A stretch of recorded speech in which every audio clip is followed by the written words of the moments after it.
morning, this is John Ertmer from Miller Electric. We're down here in Birmingham, Alabama today at Blue Torch Fabworks, and we're down here checking out some of their cool off-road vehicles that these guys make. Today my buddy James Schofield is going to be joining me here in a few minutes, and we're going to do some how-to information on MIG welding.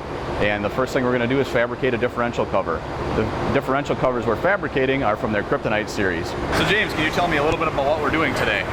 We'll be welding together a Dana 60 diff cover. Just kind of go over the steps of how you would go about doing it at your house. Okay. What's the first step in tacking? Where are we going to tack first? We'll tack out here on the corners on each side, and then up here at the tops, and that'll give you a spot to weld to on each side. You can either do it continuous, or you can go up a little bit and stop, and then go continue on the other side. The main thing with these are, if you're going to do them at your house, is to not weld 100% all the way around, because it'll bow. Okay. To where once it bows, it won't sit flat on the ring. So what we'll do is just tack the corners, tack the edges to where it'll stay, and then kind of go from there.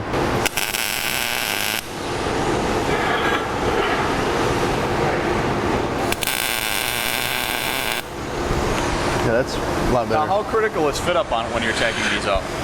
The fit is pretty big. What you got to look at is this has got to fit to this when it's all said and done. So you have all your bolt holes that you got to have lined up.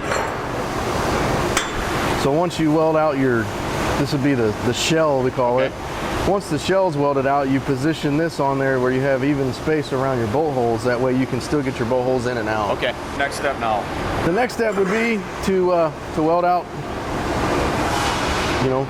you have your sections here, so you would weld this section and then weld like opposite. Yep, okay. And just kind of crossing it back and forth until we get it going. The main thing is to make it look nice is to keep your weld puddles going the same direction all the way around, so each side's all the same.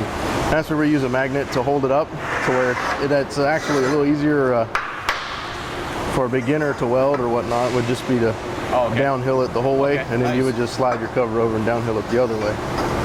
Perfect. And here we'll just weld down to this first tack here, and then reposition and weld the opposite side, and keep coming back to where all of our welds look the same. Excellent. Cool.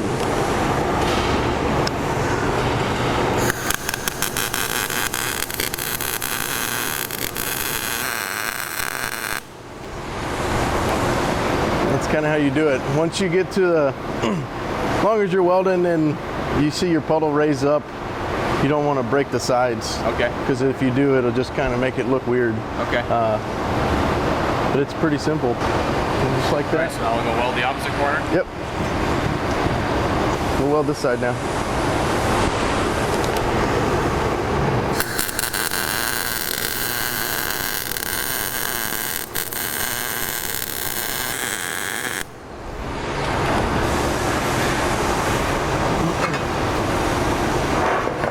I just go back to the other side and bring it on down.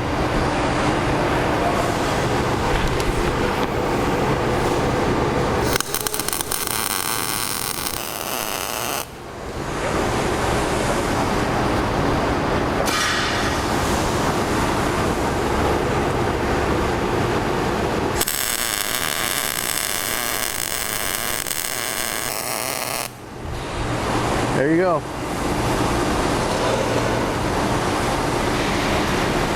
That's the outside.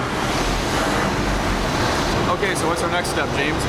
To weld in the fill plug, so the way you can add diff fluid or whatnot. So that piece pops in and you just weld around the back side. So. Is there anything we have to be careful about when we're doing that? Nope, not really. Not on that piece.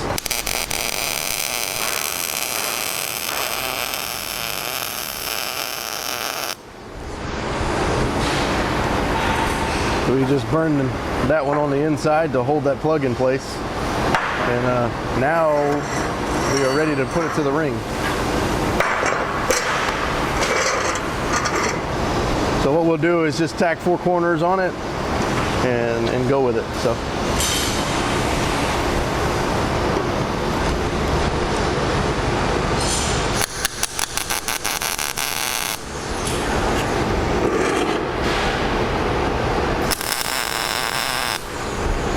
Yeah, you don't want to weld it all the way around because it would bow like crazy. So what we'll do is start and weld this side and then come to this side, and then we'll let it cool for a little bit and come back and weld the top sides.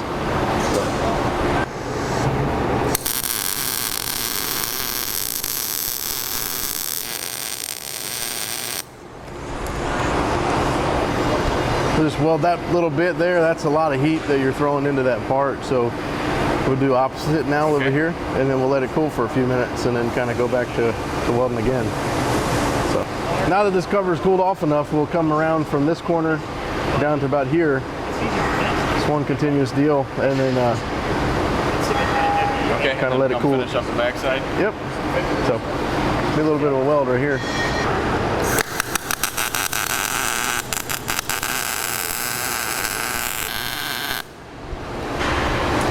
There you go.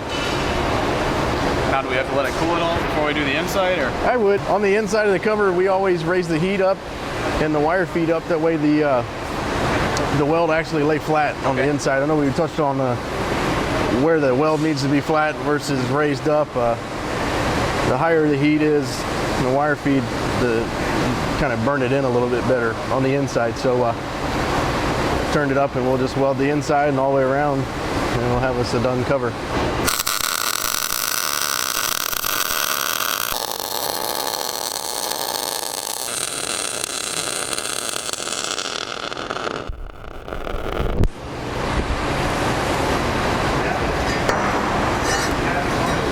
Voila! Now we let it cool, sandblast it, knock all the little burrs off and spatter off, and sellable. Excellent. So James, what are the big advantages of the Blue Torch Fab diff covers? It's not even comparable in my eyes as far as what you can get away with a sheet metal diff cover versus like a fabricated cover or even a cast diff cover. There's other companies that make cast diff covers. There's no welding involved in it. It's a sand cast cover, and as far as comparison between those two would be pretty comparable. Some guys like the fabricated look, and some guys like the smooth finish of a cast piece. We're a little rougher around the edges, so we kind of like the whole fab look to it. Showing your welds and just kind of easier to beat on in a way. It's not a pretty cover, you know what I'm saying? Plus it's more fun because you get to make it on your own. Yep, it's cheaper on you because you get to actually assemble it, and that's what we try to do here is sell more do-it-yourself parts. That way you're more involved in your own project than we are. You know what I'm saying? Yeah, you bought the part from me, but you assembled it, or your buddy assembled it, or something like that. So, yeah. Good deal. Thank you very much.